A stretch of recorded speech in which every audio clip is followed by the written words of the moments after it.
దేశం గొప్ప ఆర్థిక సంస్కర్తను కోల్పోయిందని మాజీ ప్రధాని మన్మోహన్ సింగ్ మరణం చాలా బాధాకరమని ముఖ్యమంత్రి చంద్రబాబు అన్నారు.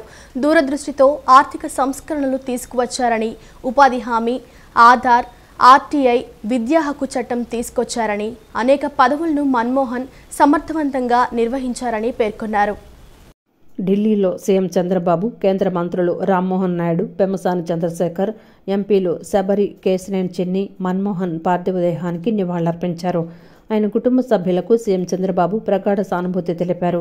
దేశం గొప్ప ఆర్థిక సంస్కర్తను కోల్పోయిందని, ఆయన ఆశయాలను ముందుకు తీసుకువెళ్తామని చెప్పారు. మన్మోహన్ సింగ్ మరణం తీవ్ర దిగ్భ్రాంతికి గురిచేసిందని చంద్రబాబు అన్నారు. మన్మోహన్ సింగ్ దేశానికి అవిశ్రాంతంగా సేవలందించారని కొనియాడారు. ఆయన మృతి దేశానికి తీరని లోటన్నారు. మన్మోహన్ సింగ్ కుటుంబ సభ్యులకు తన సానుభూతిని ప్రకటించారు. దూరదృష్టితో ఆర్థిక సంస్కరణలు తీసుకొచ్చారు. ఉపాధి హామీ, ఆధార్, ఆర్టీఐ, విద్యా హక్కు చట్టం తీసుకొచ్చారు. అనేక పదవులను మన్మోహన్ సమర్థంగా నిర్వహించారని అన్నారు.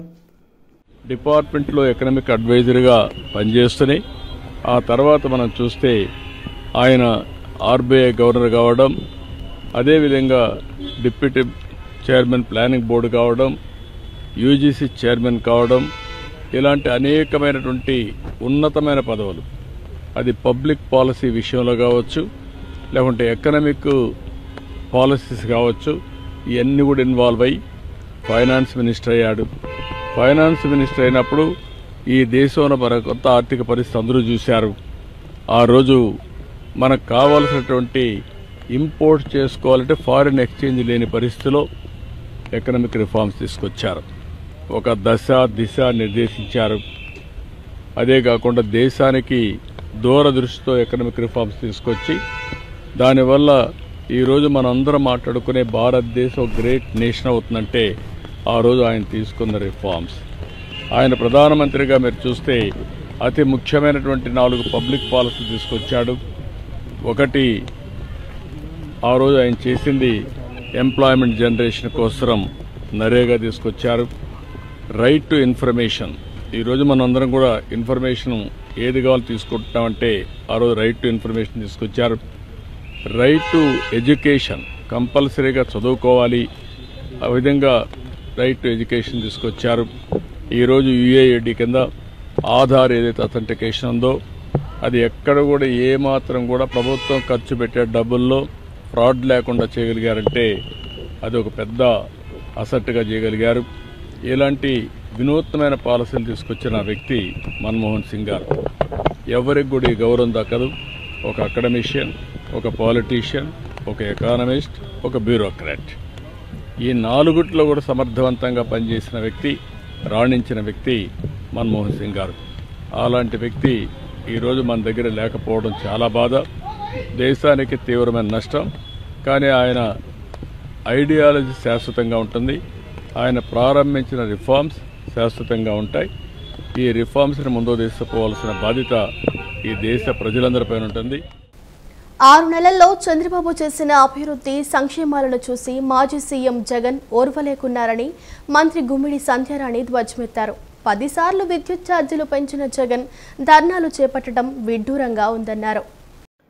మంగళగిరి తెలుగుదేశం పార్టీ ప్రధాన కేంద్ర కార్యాలయంలో మంత్రి సంధ్యారాణి విలేకరుల సమావేశాన్ని నిర్వహించారు. సంధ్యారాణి మీడియాతో మాట్లాడుతూ ధర్నాలు ఎందుకు చేస్తున్నారని, ప్రజలే జగన్ను ప్రశ్నిస్తున్నారని మండిపడ్డారు. 6 నెలల్లో చంద్రబాబు చేసిన అభివృద్ధి సంక్షేమాలను చూసి మాజీ సీఎం జగన్ ఓర్వలేకున్నారని మంత్రి గుమ్మిడి సంధ్యారాణి ధ్వజమెత్తారు. 10 సార్లు విద్యుత్ ఛార్జీలు పెంచిన జగన్ ధర్నాలు చేపట్టడం విడ్డూరంగా ఉందన్నారు.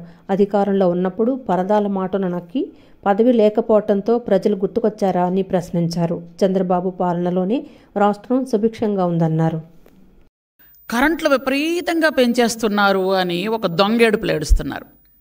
ముఖ్యంగా గత 5 సంవత్సరాల్లో 10 సార్లు కరెంటు బిల్లు పెంచిన పాపం ఎవరిది? సైకో జగన్మోహన్ రెడ్డిది. జగన్మోహన్ రెడ్డి 10 సార్లు కరెంటు బిల్లులు పెంచి దాదాపు వినియోగదారుల మీద 32,000 కోట్లు భారం వేసి ఈరోజు అతన్ని ప్రజలు చీకొట్టి కనీసం ప్రతిపక్ష హోదా కూడా ఇవ్వకుండా పక్కకు జరిపేశారు. అట్లాంటి ఆయన 11 సీట్లతో 11వ తేదీన ఉదయం 11 గంటలకు బయటకు వచ్చి ధర్నాలు మొదలుపెట్టారు. ఏదో పెద్ద వాళ్ళు చేస్తున్నటువంటి నీతి నిజాయితీ కార్యక్రమాల్లాగా. అసలు చూసిన జనాలు కూడా సిగ్గుపడుతున్నారు, అసలు దేనికి వీళ్ళు బయటకు వచ్చి ధర్నా చేస్తున్నారు అని. నువ్వే 10 సార్లు కరెంటు బిల్లులు పెంచేసి ఈ 6 నెలల్లో మా చంద్రబాబు నాయుడు గారు ఏమైనా పెంచారా? ఈ ప్రభుత్వం ఏమైనా పెంచిందా? పెంచకపోతే కానీ నువ్వు గజనీవి, ట్యాబ్లెట్లు వేయడం మర్చిపోయి ఉంటావు. కానీ కొంచెమైనా ఆలోచించాలి కదా. మీరే కరెంటు బిల్లు పెంచి మీరే ధర్నాలకు దిగుతున్నారు అంటే ఎలా ఉందంటే దొంగే దొంగ దొంగ నరిచినట్టుంది. కరెంటు తీగలు పట్టుకుంటే కాదు, బిల్లు పట్టుకుంటేనే వాళ్ళకి షాక్ కొట్టేది.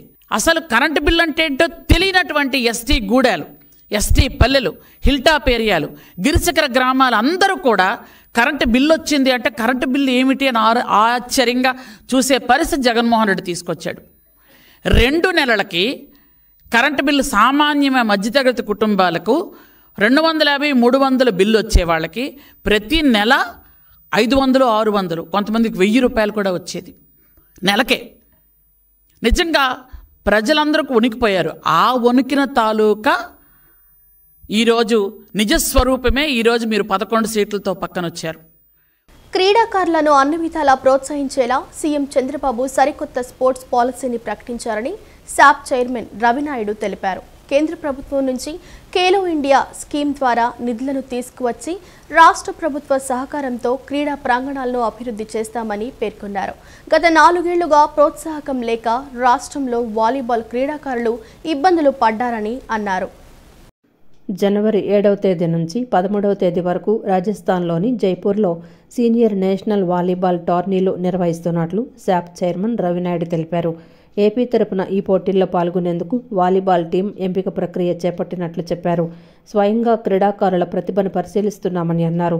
గత 4 ఏళ్లుగా ప్రోత్సాహకం లేక రాష్ట్రంలో వాలీబాల్ క్రీడాకారులు ఇబ్బందులు పడ్డారన్నారు.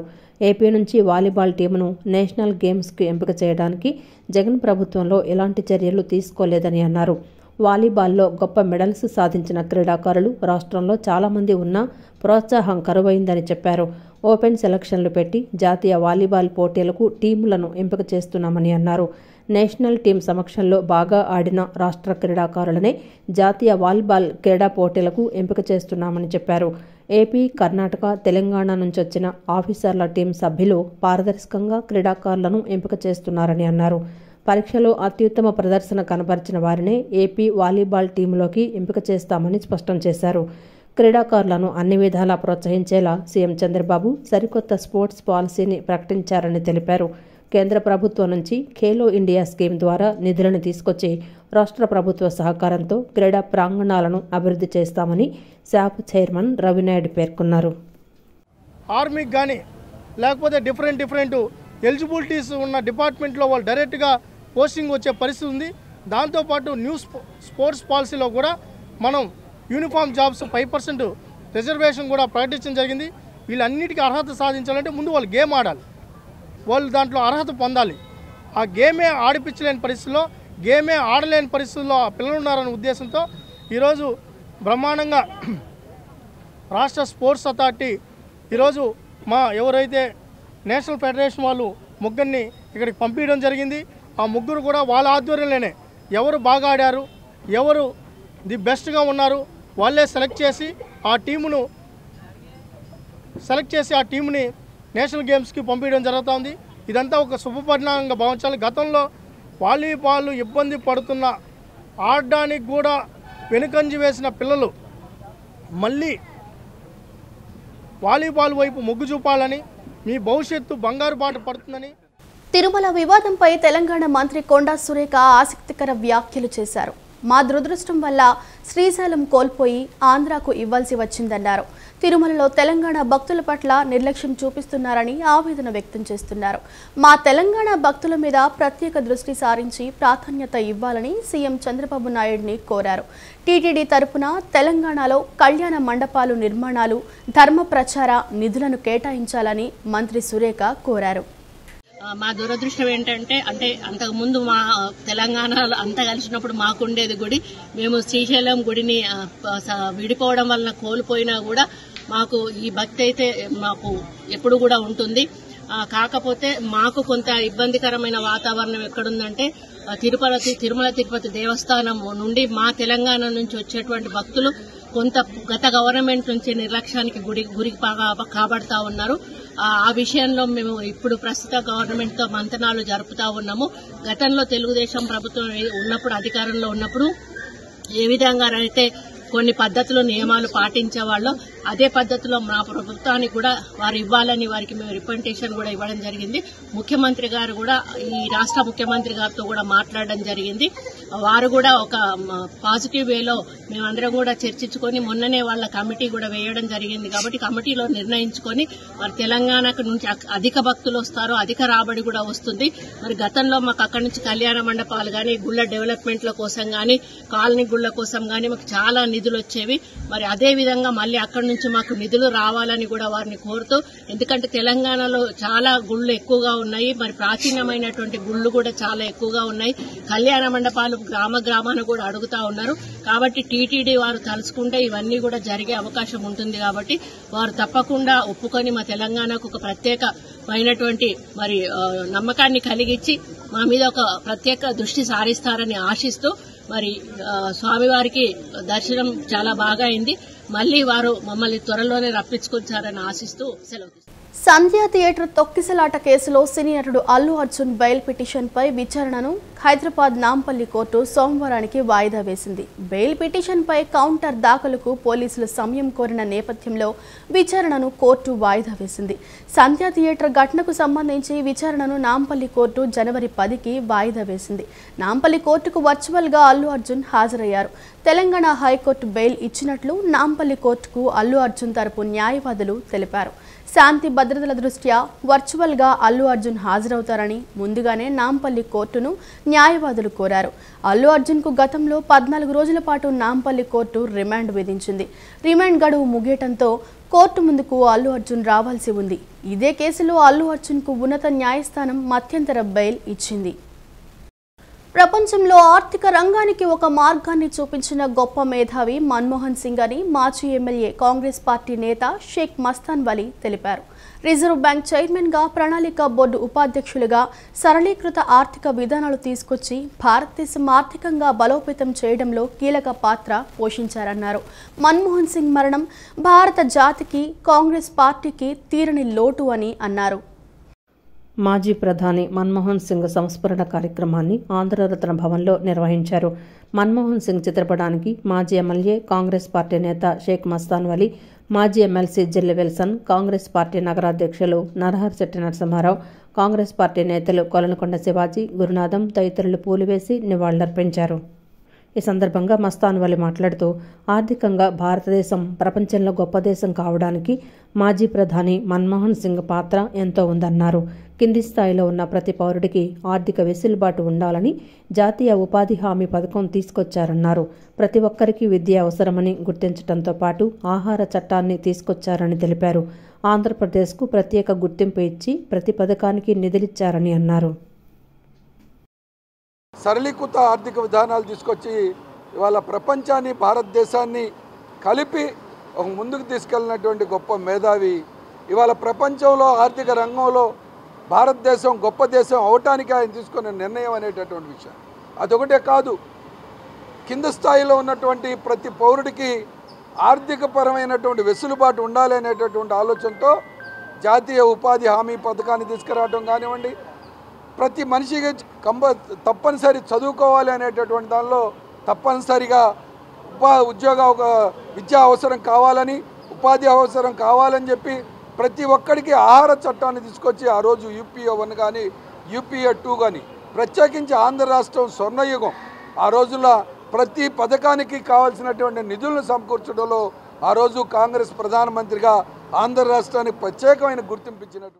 అనంతరం మాజీ ఎమ్మెల్సీ జిల్లి విల్సన్, నరహరిశెట్టి నరసింహారావు, కొలనకొండ శివాజీ మాట్లాడుతూ, మన్మోహన్ సింగ్ కడుపు ఎదిరికంలో జీవించి విద్యను అభ్యసించి స్వశక్తితో ఆయన పైకొచ్చిన మేధావని అన్నారు. ఆయన మేధస్సును గుర్తించిన దేశ పాలక నాయకత్వం 30 సంవత్సరాలకు పైగా రాజ్యసభ సభ్యుడిగా ఎన్నుకుందన్నారు. 10 సంవత్సరాల పాటు ప్రధానిగా చేశారని అన్నారు. నికాల్సైన చిత్తశుద్ధి కలిగిన నాయకుడని పేర్కొన్నారు. ఎలా పనిచేయాలని ఆయనకు అప్పచెప్పిన ప్రతి బాధ్యత రాజ్యసభలో ప్రతిపక్ష నాయకుడు హోదా ఇస్తే బ్రహ్మాండంగా చేశాడు. దేశానికి ఆర్థిక శాఖ మంత్రికి ఇస్తే బ్రహ్మాండంగా చేసి దేశ మైనార్టీ ప్రభుత్వం నాడు పివి గారిన మెజార్టీ ప్రభుత్వంగా తీసుకొచ్చారు. అదే సోనియా గాంధీ గారు త్యాగమై ఆవిడ కూడా ఆ రోజు ఆయన్ని మన్మోహన్ సింగ్ గారి దేశానికి ప్రధానమంత్రిగా చేయటం 10 ఏళ్ల కాలంలో ఎక్కడ కూడా క్లీన్ చిట్.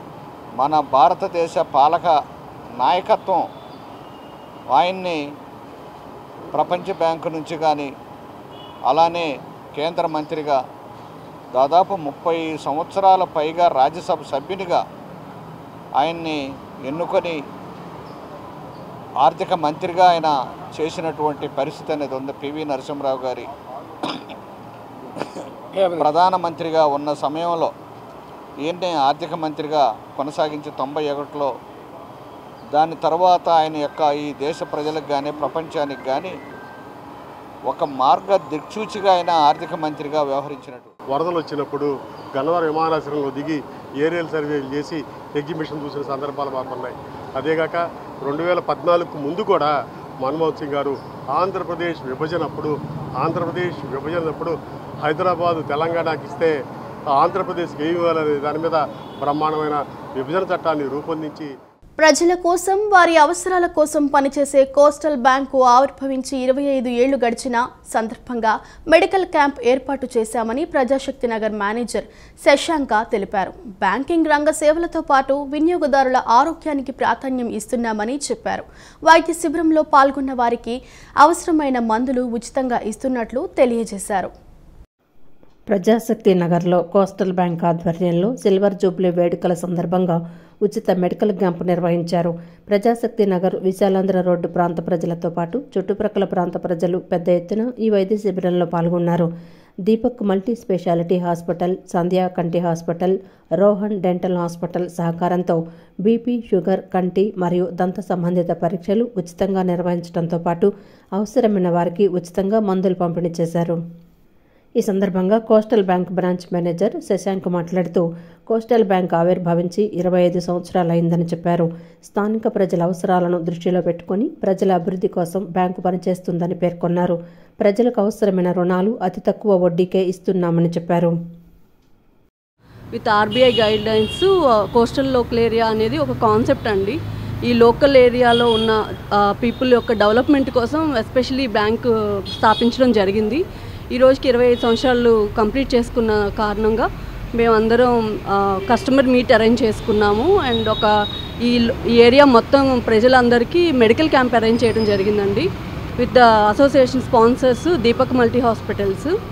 సో దీంట్లో మీకు అన్ని ఫ్రీ టెస్టులు చేస్తున్నాము. ఫర్దర్ గైడెన్స్ కూడా ఇస్తున్నామండి. హాస్పిటల్స్లో ఓపీకి అన్నిటికీ ఇస్తున్నాము.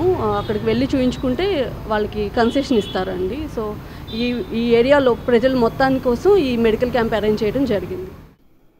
అనంతరం Deepak multi speciality managing director Suresh Kumar మాట్లాడుతూ కోస్టల్ బ్యాంకు ద్వారా బ్యాంకింగ్ సేవలు అందించడంతో పాటు వినియోగదారుల కోసం వైద్య సేవలు కూడా ఏర్పాటు చేయడం అభినందనీయమన్నారు.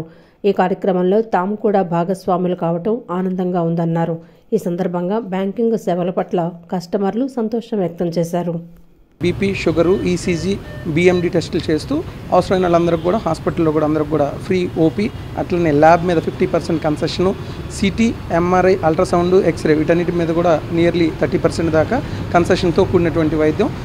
ఈ అవకాశాన్ని కోస్టల్ బ్యాంక్ ఏరియాలో ఉన్నటువంటి ప్రజలకే కాకుండా సిటీలో ఉన్నటువంటి ఎవరికైనా కూడా మేము ఈ సందర్భంగా ఇవ్వడానికి నిర్ణయం తీసుకున్నాం. ఇక్కడ ఇంట్రెస్ట్ రేట్లు కానీ చాలా బాగుంటాయి. మనకు అందుబాటులో ఈ బ్యాంక్ ఉన్నందుకు చాలా సంతోషంగా ఉంది. నేను ఒక ఎస్బీఐ లైఫ్లో చేస్తాను, ఒక ఏజెంట్ అండి. కానీ నన్ను కూడా చాలా మేడం గారు ఇక్కడ ఎంతగానో రిసీవ్ చేసుకుని మంచి సర్వీసెస్ మనకు అందుబాటులో ఉందండి. ఢిల్లీ రాష్ట్రపతి భవన్లో రాష్ట్రపతి ద్రౌపది ముర్ము చేతుల మీదుగా ప్రధానమంత్రి బాల పురస్కార్ అవార్డు అందుకోవటం ఆనందంగా ఉందని రోలర్ స్కేటింగ్ క్రీడాకారిణి జెస్సీ రాజ్ పేర్కొన్నారు. నన్ను ఎంతో ప్రోత్సహించి ఈ అవార్డు రావడానికి దోహదపడిన నారా లోకేష్ అన్నకి నా తరపున కృతజ్ఞతలు తెలియజేస్తున్నట్లు పేర్కొన్నారు. ఢిల్లీ నుంచి గన్నవరం విమానాశ్రయం చేరుకున్న ప్రధానమంత్రి బాల పురస్కార్ అవార్డు గ్రహీత రోలర్ స్కేటింగ్ క్రీడాకారిణి జెస్సీ రాజ్కు అపూర్వ స్వాగతం లభించింది. గన్నవరం విమానాశ్రయం చేరుకున్న జెస్సీ రాజ్కు ఆమె కుటుంబ సభ్యులు, స్కేటింగ్ అసోసియేషన్ సభ్యులు, క్రీడాకారులు శాలువాలతో సత్కరించి పుష్పగుచ్చాలు అందజేసి ఘన స్వాగతం పలికారు. అనంతరం జెస్సీ రాజ్ మీడియాతో మాట్లాడుతూ నిన్న ఢిల్లీ రాష్ట్రపతి భవన్లో రాష్ట్రపతి ద్రౌపది ముర్ము చేతుల మీదుగా ప్రధానమంత్రి బాల పురస్కార్ అవార్డు అందుకోవడం ఆనందంగా ఉందన్నారు. తనకు ఈ అవార్డు వచ్చినందుకు మంత్రి నారా లోకేష్కు ప్రత్యేకంగా ధన్యవాదాలు తెలియజేస్తున్నట్లు తెలిపారు. తనను ఎంతో ప్రోత్సహించి ఈ అవార్డు రావడానికి దోహదపడిన నారా లోకేష్ అన్నకి, సీఎం చంద్రబాబు నాయుడుకి తాను హృదయపూర్వకంగా కృతజ్ఞతలు తెలియజేస్తున్నట్లు చెప్పారు. ఇంతటి గొప్ప విజయాన్ని అందుకోవడానికి సహకరించిన కోచ్ సింహాద్రికి, తన తల్లిదండ్రులకు పాదాభివందనాలన్నారు. నేను ఎన్ఎస్ఎం పబ్లిక్ స్కూల్లో 9th క్లాస్ చదువుకుంటున్నాను. నాకు ఈ అవార్డ్ స్పోర్ట్స్ కేటగిరీలో వచ్చింది. నేను చాలా సంతోషంగా ఉన్నాను ఈ అవార్డు గెలుచుకున్నందుకు. నేను మంత్రి లోకేష్ గారికి, ఇంకా మన సీఎం చంద్రబాబు నాయుడు గారికి ఎంతో థ్యాంక్స్ తెలుపుకుంటున్నాను. నన్ను ఎంతో సపోర్ట్ చేసి ప్రోత్సహించారు. ఈ అవార్డు ఢిల్లీలో రాష్ట్రపతి భవన్లో ఇచ్చారు. చాలా సంతోషంగా ఉంది అవార్డు గెలుచుకున్నందుకు. మీ పేరెంట్స్ కానీ స్కూల్ నుంచి కానీ ఎవరన్నా మీకు మిమ్మల్ని ముందుకు ప్రోత్సహించినట్టు? నా పేరెంట్స్ చాలా సపోర్ట్ చేశారు నాకు ఈ స్టేజ్ వరకు రావడానికి. ఇంకా మా కోచ్ సింహాద్రి సార్ కూడా ఎంతో సపోర్ట్ చేశారు. మన న్యూజిలాండ్లో జరిగిన ఓషియానిక్లో గోల్డ్ మెడల్ వచ్చింది. దాని గురించి మన మంత్రి లోకేష్ గారు, మన ముఖ్యమంత్రి గారు చంద్రబాబు నాయుడు గారు కూడా ఎంతగానో ప్రోత్సాహం అందించి ఈ భారత బాల పురస్కార్ అవార్డుకి నామినేషన్కి రిక్వెస్ట్ చేశారు. దాని మీద మన గవర్నమెంట్ నుంచి వెళ్ళిన దాని నిమిత్తం వాళ్ళు కూడా, రాష్ట్రపతి వాళ్ళు కూడా యాక్సెప్ట్ చేసి మాకు పాపకి ఈ అవార్డుని ఇచ్చారు సార్. చాలా సంతోషం. గవర్నమెంట్కి మా ధన్యవాదాలు. ఈ ప్రధానమంత్రి రాష్ట్రీయ బాల పురస్కార్ అవార్డు వచ్చినందుకు మా పాపకి మేము చాలా సంతోషంగా ఉన్నాము. ఇది క్రీడల విభాగంలో వచ్చింది మా పాపకి. సో తనని ఇంతగా ట్రైన్ చేసిన తన కోచ్ అయిన సింహాద్రి గారికి ముఖ్యంగా ప్రత్యేక కృతజ్ఞతలు తెలియజేసుకుంటున్నాము. పాప ఎన్ఎస్ఎం స్కూల్లో 9th క్లాస్ చదువుతుందండి. మా పాపతో పాటు అక్కడ చాలామంది 17 మంది పిల్లలు ఈ సంవత్సరము బాల పురస్కార్ అవార్డుకి ఎంపికయ్యారు. వివిధ రంగాల్లో ఎంపికయ్యారు. చాలా మన రాష్ట్రం నుంచి, అంటే మన దేశం నుంచి చాలా ప్రాంతాల నుంచి వచ్చారు అందరూ కూడా. ఇట్లనే ఈ ప్రోత్సాహం పిల్లలకు ఉంటే ఎప్పుడు పిల్లలు చదువులే కాకుండా ఆటపాటల్లోనూ ఇంకా వేరే కళలలో కూడా సరే అందరూ మంచిగా రాణించాలని వాళ్ళు ఎంతో ఈ ప్రోగ్రామ్ని ఇంకా విజయవంతంగా చేద్దామని పిల్లలందరికీ ఎంకరేజ్ చేయడానికి ఎవ్రీ ఇయర్ కండక్ట్ చేస్తున్నారండి. ఆటో మోటార్ కార్మికులకు భారంగా మారే లైసెన్స్, ఫిట్నెస్ సర్టిఫికెట్లు ప్రైవేట్ పరం చేయవద్దని all India road transport workers federation రాష్ట్ర కోశాధికారి దుర్గారావు ప్రభుత్వాన్ని డిమాండ్ చేశారు. తెలుగుదేశం కూటమి ప్రభుత్వం ఎన్నికల ముందు ఇచ్చిన హామీలు అమలు పరచాలని, లేని పక్షంలో భవిష్యత్తులో అన్ని సంఘాల ఆటో కార్మికులతో కలుపుకొని పెద్ద ఎత్తున ఆందోళన నిర్వహించాల్సి వస్తుందని హెచ్చరించారు. All India road transport workers federation రాష్ట్ర కమిటీ పిలుపు మేరకు Vijayawada city auto workers union CITU ఆధ్వర్యంలో లెనిన్ సెంటర్లో ఆటో కార్మికులు పాల్గొని ధర్నా నిర్వహించారు. ఈ సందర్భంగా all India road transport workers federation రాష్ట్ర కోశాధికారి కె దుర్గారావు పాల్గొని మాట్లాడుతూ కేంద్రంలో అధికారంలో ఉన్న బీజేపీ ప్రభుత్వం మోటార్ వెహికల్ చట్ట సవరణలు చేసి ఆటో మోటార్ కార్మికుల జీవనోపాధిని దెబ్బతీస్తోందని అన్నారు. బీజేపీ విధానాలను మన రాష్ట్రంలో తెలుగుదేశం కూటమి అమలు చేయటం వల్ల ఆటో మోటార్ కార్మికులు తీవ్రంగా నష్టపోతున్నారని చెప్పారు. ఎన్నికల మేనిఫెస్టోలో తెలుగుదేశం కూటమి ప్రభుత్వం మేము అధికారంలోకి వస్తే ఆటో మోటార్ కార్మికులకు సంక్షేమ బోర్డు ఏర్పాటు చేస్తామని, ఆటో కొనుగోలుకు ప్రభుత్వ బ్యాంకుల ద్వారా సబ్సిడీతో 4 లక్షలు రుణాలు మంజూరు చేస్తామని, ప్రతి ఒక్క ఆటో డ్రైవర్కు వాహన మిత్ర పథకం ద్వారా సంవత్సరానికి 15,000 రూపాయలు ఇస్తామని, జీవో నంబర్ 21ని రద్దు చేస్తామని చెప్పి అధికారంలోకి వచ్చిందని, నేడు ఆ వాగ్దానాలను అమలు చేయకుండా లైసెన్సులు, ఫిట్నెస్ సర్టిఫికెట్లు ఇచ్చే విధానాన్ని ప్రైవేటు పరం చేస్తోందన్నారు. దీని కారణంగా విపరీతమైన భారాలు పడతాయని, ప్రజలకు రక్షణ లేకుండా పోతుందని తెలిపారు. ఏ ఒక్క వాగ్దానాన్ని కూడా అమలు చేయకుండా ఈరోజు లైసెన్సుల్ని, ఫిట్నెస్ సర్టిఫికెట్లని ప్రైవేట్ పరం చేస్తానని చెప్పేసి అనేది ప్రకటన జరిగింది. అలా జరిగితే ఈరోజు ప్రైవేట్ పరం వ్యక్తులు ఇవాళ వందల్లో ఉండేది 1,000 రూపాయలు వసూలు చేయడానికి అవకాశం ఏర్పడుతుంది. దాంతోపాటు ఇవాళ లైసెన్సులు ప్రైవేటీకరణ చేస్తే ఇవాళ ప్రజలకి రక్షణ లేకుండా పోయే పరిస్థితి ఏర్పడుతుంది. అందుకే ఇవాళ తెలుగుదేశం కూటమి ప్రభుత్వం లైసెన్సుల ప్రైవేటీకరణ సర్టిఫికెట్లు ఫిట్నెస్ సర్టిఫికెట్లు ప్రైవేటీకరణ నిలుపు చేయాలని చెప్పేసి అనేది ఈ సందర్భంగా విజయవాడ సిటీ ఆటో వర్కర్స్ సిఐటిగా తెలుగుదేశం కూటమి ప్రభుత్వాన్ని డిమాండ్ చేస్తున్నాం. అంతేకాకుండా ఇవాళ ఆటో కార్మికుల మీద విపరీతమైన భారాలు పడుతున్నాయి. గతంలో వైసీపీ ప్రభుత్వం విపరీతమైన భారాలు వేసినప్పుడు తెలుగుదేశం కూటమి ప్రభుత్వం ఆటో కార్మికులకు అండగా ఉంటానని చెప్పి ఈరోజు మాట మార్చి ఇవాళ భారాల మీద భారాలు వేస్తున్నారు. దానికి తోడు తెలుగుదేశం ప్రభుత్వం ఎన్నికల మేనిఫెస్టోలో ఆటో కార్మికులకు సంక్షేమ బోర్డు ఏర్పాటు చేస్తామని చెప్పని అన్నారు. ఎంతవరకు అది అమలు చేయాల? రాష్ట్ర వ్యాప్తంగా పెండింగ్ లో ఉన్న ఫీజు రీయింబర్స్మెంట్ బకాయిలు, స్కాలర్షిప్ బకాయిలను వెంటనే విడుదల చేసి విద్యార్థులకు న్యాయం చేయాలని విద్యార్థి సంఘాల నాయకులు డిమాండ్ చేశారు. గత 2 నెలల నుంచి రాష్ట్ర ప్రభుత్వాన్ని నిలదీస్తూనే ఉన్నా స్పందించకపోవడంతో ఈ నెల 30న విద్యార్థి యువజన సంఘాల ఆధ్వర్యంలో పోరు దీక్షను నిర్వహిస్తున్నట్లు చెప్పారు. గాంధీనగర్లో విద్యార్థి యువజన సంఘాల ఆధ్వర్యంలో విలేకరుల సమావేశం నిర్వహించారు. జీవో నంబర్ 77ను రద్దు చేయాలని కోరుతూ ఈ నెల 30న నిర్వహించనున్న పోరు దీక్షకు సంబంధించిన పోస్టర్ను ఆవిష్కరించారు. ఈ సందర్భంగా విద్యార్థి సంఘాల నాయకులు మాట్లాడుతూ తాము అధికారంలోకి రాగానే పెండింగ్లో ఉన్న ఫీజు రియంబర్స్మెంట్ బకాయిలను చెల్లించి ప్రతి ఒక్కరి చేతిలో సర్టిఫికెట్లు పెట్టే బాధ్యతని యువగళం పాదయాత్రలో నారా లోకేష్ చెప్పారన్నారు. కూటమి అధికారంలోకి వచ్చిన లోకేష్ విద్యాశాఖ మంత్రి అయినా ఇచ్చిన హామీలు అమలు చేయలేదన్నారు. సోషల్ మీడియా పోస్టులు తప్ప విద్యార్థులకు న్యాయం చేసే పరిస్థితి లేదన్నారు. సోషల్ మీడియా పోస్టులు కాదు, స్పష్టమైన ప్రకటన కావాలని అన్నారు. జీవో నంబర్ 77ను రద్దు చేయకుండా విద్యార్థులను మోసం చేస్తున్నారని తెలిపారు. ఈ 2 డిమాండ్లతో ఈ నెల 30న పోరు దీక్ష చేస్తున్నామని అన్నారు. డిసెంబర్ 30వ తేదీన పోరు దీక్ష పిలుపునడం జరిగింది. రాష్ట్రంలో ఎన్నికల సమయంలో అధికారంలోకి రాకముందు ఇదే సొంత మంగళగిరి నియోజకవర్గంలో నారా లోకేష్ గారు హామీ ఇచ్చారు. యువగళం పాదయాత్రలో మేము అధికారంలోకి వచ్చిన వెంటనే, కూటమి ప్రభుత్వం ఏర్పడ్డ వెంటనే తక్షణమే 2 నెలల్లో రాష్ట్ర వ్యాప్తంగా ఉన్న పెండింగ్లో ఉన్న రియంబర్స్మెంట్ స్కాలర్షిప్లు విడుదల చేసి ప్రతి ఒక్క విద్యార్థి చేతిలో సర్టిఫికేట్లు ఇప్పించే బాధ్యత నాదని చెప్పని లోకేష్ గారు అధికారంలోకి వచ్చారు. విద్యాశాఖ మంత్రిగా బాధ్యతలు తీసుకున్నారు. కానీ కేవలం సోషల్ మీడియా పోస్టుల్లో, ట్విట్టర్లో, ఫేస్బుక్లో పోస్టులు చేస్తున్నారు తప్ప ఈరోజు విద్యార్థులు న్యాయం చేసే పరిస్థితి లేదు. ఈరోజు ఏఐఎస్ఎఫ్గా, ఇతర విద్యార్థి సంఘాలుగా మేము లోకేష్ గారికి తెలియజేస్తూ ఉన్నాం. అయ్యా, విద్యార్థులుగా మాకు కావాల్సింది సోషల్ మీడియాలో పోస్టులు కాదు, ఒక స్పష్టమైన ప్రకటన కావాలని చెప్పని ఫీజు పోరు దీక్షని నిర్వహిస్తూ ఉన్నాం. ఈ దీక్షకి అన్ని రాజకీయ విద్యార్థి యువజన సంఘాలు పూర్తి స్థాయిలో మద్దతు ఇస్తూ ఉన్నాయి. ఇందులో విద్యార్థులు కూడా పాల్గొనాలని మేము విజ్ఞప్తి చేస్తూ ఉన్నాం. ఇప్పటికీ కూటమి ప్రభుత్వం అధికారం చేపట్టి సుమారు 6 నెలలు అవుతుంది. 6 నెలల కాలంలో ₹1 కూడా ఫీజు రియంబర్స్మెంటు, స్కాలర్షిప్లని, బకాయిల్ని ఈ రాష్ట్ర ప్రభుత్వం విడుదల చేయలేదు. విద్యార్థులు తీవ్రంగా ఇబ్బందులు పడుతూ ఉన్నారు. ఫీజు చెల్లిస్తేనే విద్యార్థులకు ధృవీకరణ పత్రాలు ఇస్తామని కాలేజీ యాజమాన్యాలు విద్యార్థులను ఒత్తిడి చేస్తూ ఉన్నారు. పైగా కూటమి ప్రభుత్వం ఈ 6 నెలల కాలంలో కౌన్సిలింగ్లో సీటు పొందిన విద్యార్థులను కూడా ఫీజులు చెల్లించాలి, 2 టర్ములుగా మీరు ఫీజులు చెల్లించండి అని కాలేజీ యాజమాన్యాలు విద్యార్థులను ఒత్తిడి చేస్తూ ఉన్నారు. ఫీజులు కట్టకపోతే మీరే కట్టాల్సిన పరిస్థితి ఏర్పడుతుందని చెప్పి విద్యార్థుల చేత అండర్టేకింగ్ లెటర్ తీసుకున్నారు.